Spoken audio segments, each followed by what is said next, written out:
Film की शुरुआत एक 12 साल की बैले डांसर एबिगेल से होती है, जो अकेले थिएटर में रिहर्सल कर रही होती है। बाहर हम देखते हैं कि 6 अपराधियों का एक ग्रुप उसे किडनैपिंग करने का प्लान बना रहा है। रिहर्सल के बाद एबिगेल अपने ड्राइवर के साथ घर की ओर रवाना होती है। घर पहुंचने से पहले एक हैकर एबिगेल के घर का सिक्योरिटी सिस्टम को हैक कर लेता है, जिससे 3 लोग सामने के दरवाजे से घुसते हैं। जल्द ही एबिगेल घर पहुंचती है और अपने कमरे में आराम करने की कोशिश करती है, लेकिन किडनैपर्स अचानक वहां पहुंचते हैं और उसे बेहोश कर देते हैं। वे उसे बाहर ले जाते हैं और अपनी वैन में डालते हैं। कुछ ही देर में वे एक पुराने मेंशन में पहुंचते हैं, जहां उनका मास्टरमाइंड लैम्बर्ट उनका स्वागत करता है। एबिगेल को बेहोशी के हालत में उसे एक कमरे में ले जाया जाता है, जहां उसे हथकड़ी लगाकर बेड से बांध दिया जाता है। फिर हम किडनैपर्स के ग्रुप से मिलते हैं, जिसमें 6 मेंबर्स शामिल हैं: फ्रैंक, कथित नेता; जोई, पूर्व चिकित्साकर्मी; Dean, getaway driver; Peter, muscleman; Sammy, hacker; और रिकल्स, स्नाइपर स्पेशलिस्ट। हालांकि ये उनके ओरिजिनल नाम नहीं हैं, बल्कि लैम्बर्ट द्वारा सौंपे गए कोड नाम हैं। लैम्बर्ट उनसे उनके असली नाम या बैकग्राउंड का खुलासा न करने के लिए कहा है, क्योंकि ये ऑपरेशन केवल 24 घंटों के लिए है। वह उनके फ़ोन भी जब्त कर लेता है ताकि ये ऑपरेशन सीक्रेट रहे। इसके बाद लैम्बर्ट अपने ग्रुप को सूचित करता है कि सबसे कठिन हिस्सा समाप्त हो गया है और अब उन्हें केवल लड़की की देखभाल करनी है। जोई एबिगेल के पिता के बारे में पूछती है, तो लैम्बर्ट बताता है कि वह एक बहुत ही अमीर आदमी है जो $50 मिलियन अपना खोने वाला है। वह भरोसा दिलाता है कि पेमेंट मिलने के बाद हर एक लोगों को 7 मिलियन मिलेंगे और उसके बाद वे अपने अपने रास्ते जा सकते हैं। लैम्बर्ट कहता है कि वह 24 घंटे बाद मेंशन में आएगा और चला जाता है। बाद में सभी पीने लगते हैं, सिवाय जोई के, जो कहती है कि उसे जल्द ही अपने बेटे के पास जाना है। डीन तब सभी के बैकस्टोरी का अनुमान लगाने लगता है, लेकिन जोई बीच में टोकती है और कहती है कि उसका अनुमान गलत है। अन्य लोग शर्त लगाते हैं कि क्या वह उनके बारे में सही ढंग से बता सकती है। जोई सबके बारे में अनुमान लगाती है कि फ्रैंक एक पुलिस वाला था, पीटर क्यूबेक माफिया के लिए एक माफिया एनफोर्सर था, और सैमी एक अमीर परिवार से है जो मज़े के लिए क्राइम करती है। जवाब में फ्रैंक भी सही ढंग से बताता है कि जोई एक पूर्व नशेड़ी है। यह सुनकर जोई थोड़ा घबरा जाती है और एबिगेल को चेक करने जाती है, जो जागी हुई है और बहुत परेशान है। वह मास्क पहनकर एबिगेल की पट्टी को सावधानी से हटा देती है। एबिगेल के हाथ में दर्द हो रहा होता है, इसलिए जोई उसकी हथकड़ी ढीली कर देती है। वे बात करने लगते हैं और जोई शेयर करती है कि उसका एक बेटा है जो उसी उम्र का है। एबिगेल बहुत डरी हुई है और सोचती है कि वह मर सकती है, लेकिन जोई उसे भरोसा दिलाता है कि जब तक उन लोगों का बात सुनेगी और उसके पिता फिरौती का पैसा देंगे, वह सेफ रहेगी। वह यहाँ तक कि एबिगेल से वादा करती है कि वह उसे चोट नहीं पहुँचने देगी, लेकिन एबिगेल कहती है कि यह सब बेकार है, क्योंकि उसके पिता को उसकी परवाह नहीं है। साथ ही उसके साथ जो होने वाला है, उसके लिए एबिगेल जोई से माफ़ी भी मांगती है। यह सुनकर जोई डर जाती है और फ्रैंक से मिलने जाती है। वह उसे बताती है कि एबिगेल को क्या इस जगह के बारे में पता है कि उसके पिता बहुत खतरनाक आदमी हैं, और पूछती है कि क्या वह उसे जानता है। फ्रैंक कहता है कि उसे कोई जानकारी नहीं है और वह एबिगेल से मिलने जाता है। वह नहीं जानता था कि उसकी पट्टी हटा दी गई थी, इसलिए वह घबरा जाता है। वह फिर उसे धमकाता है और पूछता है कि क्या उसने उसका चेहरा देखा था। एबिगेल जवाब देती है कि उसने नहीं देखा, लेकिन फ्रैंक को विश्वास नहीं होता। वह उसके पिता का नाम बताने पर जोर देता है और एबिगेल कहती है क्रिस्टोफ लजार उसके पिता हैं। चौंक कर फ्रैंक नीचे जाता है और सबसे कहता है कि वह जा रहा है। बाकी लोगों को उसकी बात समझ में नहीं आता है, इसलिए वह बताता है कि जिस लड़की को उन्होंने अभी किडनैप किया है, वह कुख्यात अंडरवर्ल्ड क्रिमिनल क्रिस्टोफ लजार की बेटी है। सभी घबरा जाते हैं और जोई सुझाव देती है कि वे बस उसके पिता को एक अनजान कॉल करके और वहां से चले जाएं। लेकिन फ्रैंक टेंशन में था, क्योंकि एबिगेल ने पहले ही उसका चेहरा देख लिया है और उसे पहचान सकती है। वह उसे मारने को कहता है, लेकिन जोई इनकार करती है और $7 मिलियन के इनाम की याद दिलाती है। आखिरकार वे इस ऑपरेशन को जारी रखने का फैसला करते हैं। कुछ समय बाद डीन घर की खोजबीन करने लगता है और खुद को एक अंधेरे कमरे में पाता है। दीवार पर कई पुराने चित्र हैं और उनमें से एक लड़की एबिगेल की तरह दिखती है। वह खोजबीन जारी रखता है और एक तहखाने में जाता है, जहां एक दरवाज़ा अचानक खुद ही खुल जाता है। वह डर जाता है और भागने की कोशिश करता है, लेकिन एक अनदेखी शक्ति उसे अंदर खींच लेती है। तभी सैमी उसकी चीखें सुनती है और चेक करने के लिए दौड़ कर जाती है। जल्द ही वह डीन को मरा हुआ पाती है। उसका सिर धड़ से अलग होता है। वह चिल्लाने लगती है और तुरंत दूसरों को बुलाती है। डीन को मरा देखकर सभी कोई डर जाते हैं। इस घटना के बाद जोई लजार के कुख्यात हिटमैन वॉल्डेज का जिक्र करती है, जो अपने शिकारों का सिर काटने के लिए जाना जाता है। यह पता चलता है कि एफबीआई ने कई साल पहले न्यूयॉर्क में लजार की गैंग के 3 लोगों को गिरफ्तार किया था। उन्हें मुकदमे से पहले एक होटल में सेफ रखा गया था, जहां हर कोने पर सिक्योरिटी गार्ड तैनात थे। अगली सुबह एफबीआई ने चौंकाने वाली बात बताई कि वे सब मर गए हैं। उनके सिर काटे गए थे और उनके बॉडी के पार्ट्स गायब थे। चौंकाने वाली बात ये थी कि कमरे तक जाने के लिए केवल एक दरवाज़ा था और 23वीं मंजिल में बस एक खिड़की थी, जिससे कोई वहां नहीं पहुंच सकता था। ये बात सुनकर सभी कोई डर गए और एबिगेल को चेक करने के लिए दौड़ते हैं, जो अभी भी कमरे में होती है। रिकल्स इस घटना से परेशान होकर यहां से निकलने का फैसला करता है। हालांकि जब वह सामने के दरवाजे से बाहर निकलने की कोशिश करता है, तो उसे एक और बंद दरवाज़ा मिलता है। वह और बाकी लोग इसे तोड़ने का हर संभव कोशिश करते हैं, लेकिन कोई फायदा नहीं होता। उनके ये सब करने से वहां की सिक्योरिटी सिस्टम एक्टिव हो जाती है, जो सभी खिड़कियों और दरवाज़ों को बंद कर देती है, जिससे वे अंदर फंस जाते हैं। बाद में जोई एबिगेल से मिलने जाती है और पूछती है कि क्या उसे उस आदमी के अलावा कोई और मिला है, जिसका मतलब है फ्रैंक। लड़की पहले तो मना करती है, लेकिन बाद में दावा करती है कि अगर उसने ये राज बताया तो वह आदमी उसे नुकसान पहुंचाएगा। फिर वह झूठ बोलती है कि वह आदमी उसके पिता के लिए काम करता है और उसका नाम वॉल्डेज है। यह सुनकर जॉय फ्रैंक से सामना करने जाती है, लेकिन अचानक एक आवाज़ सुनती है। वह मुड़ती है और देखती है कि रिकल्स अजीब तरह से खड़ा है। वह उसके पास जाती है, लेकिन यह देखकर डर जाती है कि वह पूरी तरह से घायल है। रिकल्स कुछ कहने से पहले मर जाता है और उस पर गिर जाता है। अगले सीन में जोई ग्रुप को फिर से इकट्ठा करती है और फ्रैंक पर वॉल्डेज होने का आरोप लगाती है। वह बताती है कि एबिगेल ने उसे बताया है कि उसने ग्रुप के 2 लोगों को मारा है। फ्रैंक जवाब देता है कि यह सच नहीं है और लड़की सिर्फ उसे एक दूसरे के खिलाफ करने की कोशिश कर रही है। वह फैसला लेता है कि अब बहुत हो चुका है और पीटर को लड़की को मारने का आदेश देता है। पीटर फ्रैंक की बात मानकर एबिगेल को गोली मारने की कोशिश करता है, लेकिन जोई उसे समय पर रोक लेती है। बाकी लोग भी आते हैं और वे इस बात पर बहस करने लगते हैं कि लड़की को मारना चाहिए या नहीं। इस दौरान सैमी देखती है कि एबिगेल आसानी से अपनी हथकड़ी हटा रही है। वह दूसरों को वार्निंग देने की कोशिश करती है, लेकिन अचानक से एबिगेल एक वैम्पायर में बदल जाती है और पीटर पर हमला कर देती है। फ्रैंक फिर उसके माथे पर गोली मारता है और कुछ पल के लिए लगता है कि वह मर गई है, लेकिन कुछ सेकंड बाद एबिगेल फिर से उठ खड़ी होती है और उन सब पर हमला करना शुरू कर देती है।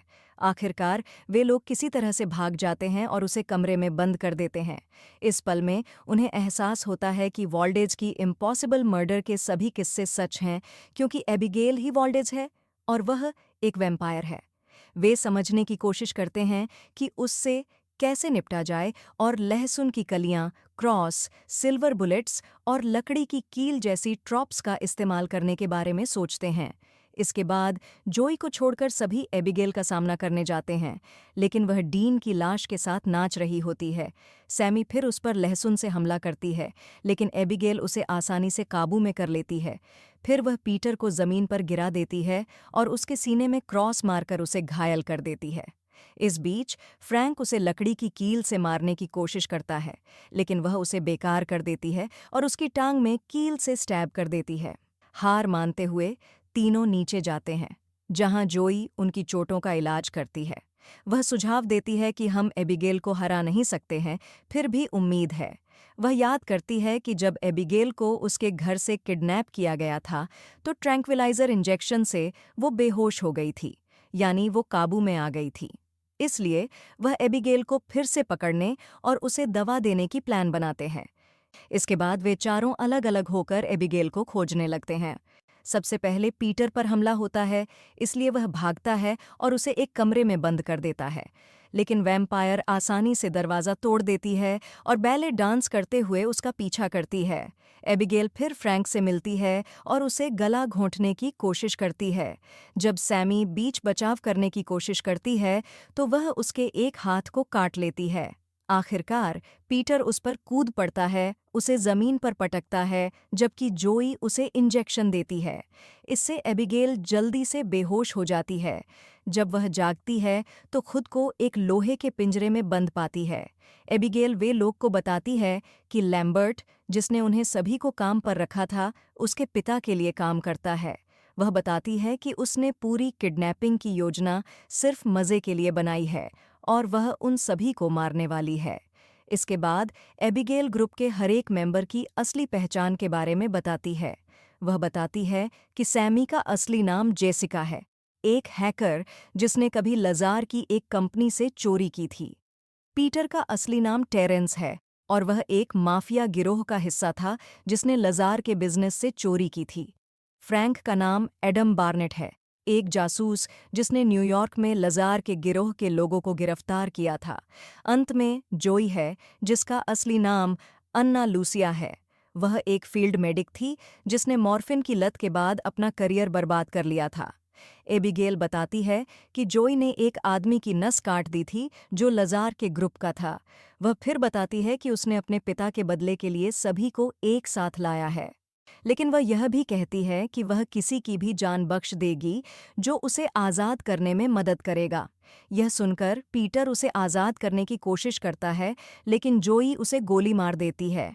फिर वह उसका इलाज करने ले जाती है और फ्रैंक से कहती है कि एबिगेल पर नज़र रखें। अकेले में वैम्पायर एबिगेल फ्रैंक को दरवाज़ा खोलने के लिए बहकाने की कोशिश करती है, लेकिन वह नहीं मानता। आखिरकार वह खुद दरवाज़ा तोड़ देती है और फ्रैंक पर हमला कर देती है। पता चलता है कि वह सिर्फ इन लोगों के साथ खेलने के लिए कैद में होने का नाटक कर रही थी। एबिगेल फिर फ्रैंक को मारने लगती है, लेकिन इससे पहले कि वह ऐसा कर सके, जोई आती है और एक खिड़की की शील्ड को तोड़ देती है।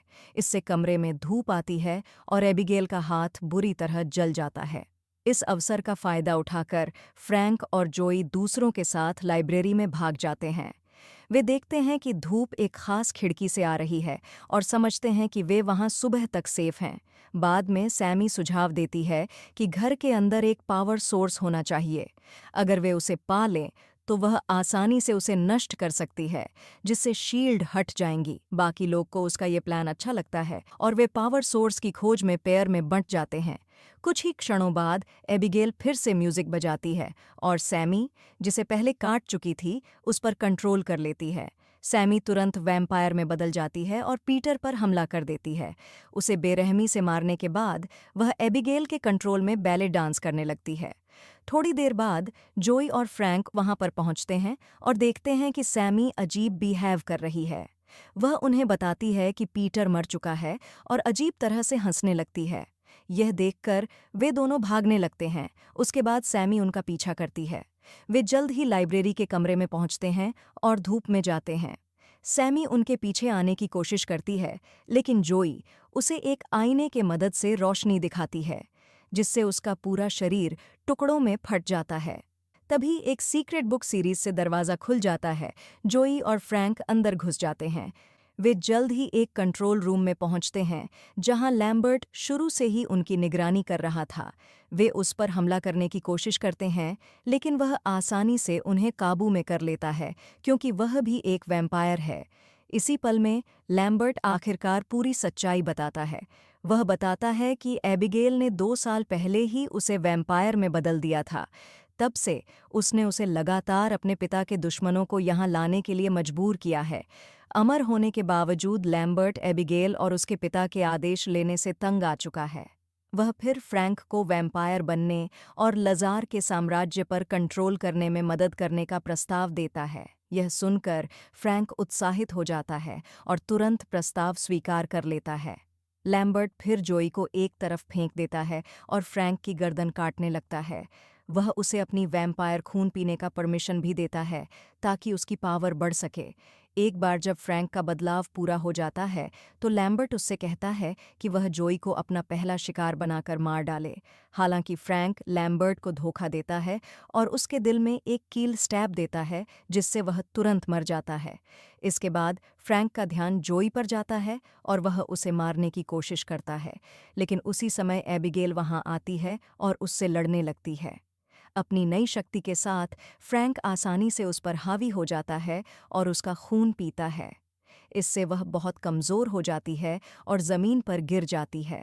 इस बीच जोई कंट्रोल पैनल की ओर दौड़ती है और सिक्योरिटी सिस्टम को बर्बाद कर देती है। वह इस मेंशन से भागने की कोशिश करती है, लेकिन बाहर निकलने का रास्ता बंद पाती है, जिससे वह निराश हो जाती है। थोड़ी देर बाद फ्रैंक उसे घेर लेता है और उसे फेंकने लगता है। वह उसे एक वैम्पायर बनाना चाहता है जिसे वह उसे कंट्रोल कर सके। एक समय पर एबिगेल जोई के पास आती है और बताती है कि वह अकेले उसे हराने के लिए बहुत कमज़ोर है, क्योंकि फ्रैंक काफ़ी खतरनाक हो चुका है। इसीलिए दोनों लड़कियां मिलकर फ्रैंक को ख़त्म करने का फैसला करती हैं। लेकिन उन दोनों के साथ होने के बावजूद फ्रैंक का कुछ कर नहीं पाते हैं। फ्रैंक जोई को पकड़ लेता है और उसे काट लेता है। फ्रैंक अब सोचता है कि जोई जो भी वह आर्डर देगा वह करेगी, इसलिए वह उसे एक कील सौंपता है और एबिगेल को मारने का आदेश देता है। जोई उसके पास जाने का नाटक करती है, लेकिन जल्द ही वह मुड़कर उस पर हमला कर देती है। एबिगेल उसका साथ देती है और एक जोरदार लड़ाई के बाद वे उसे काबू में कर लेते हैं। वे फिर फ्रैंक के दिल में एक कील को स्टैब करती हैं, जब तक कि उसका पूरा शरीर फट नहीं जाता। इसके बाद एबिगेल जोई को धन्यवाद देती है और उसे बताती है कि अब फ्रैंक के मरने से वह वैम्पायर के श्राप से मुक्त हो गई है। इससे जोई राहत महसूस करती है और वह मेंशन से जाने की तैयारी करती है। लेकिन तभी एबिगेल का पिता क्रिस्टोफ लजार उससे टकरा जाता है। वह उसकी बेटी के किडनैप करने के लिए उसे मारने की कोशिश करता है, लेकिन एबिगेल उसे रोक देती है। वह समझाती है कि आज जोई ने उसकी जान बचाई है और उससे विनती करती है कि उसे नुकसान न पहुंचाए। यह सुनकर लजार आभारी महसूस करता है और उसे जाने देने का फैसला करता है। फिल्म फिर इस सीन के साथ समाप्त होती है, जिसमें जोई खून से लथपथ मेंशन से बाहर निकलती है। इसी के साथ ये मूवी यही खत्म हो जाती है। अगर आपको ये एक्सप्लेनेशन पसंद आई तो लाइक, कमेंट और सब्सक्राइब कर दीजिएगा।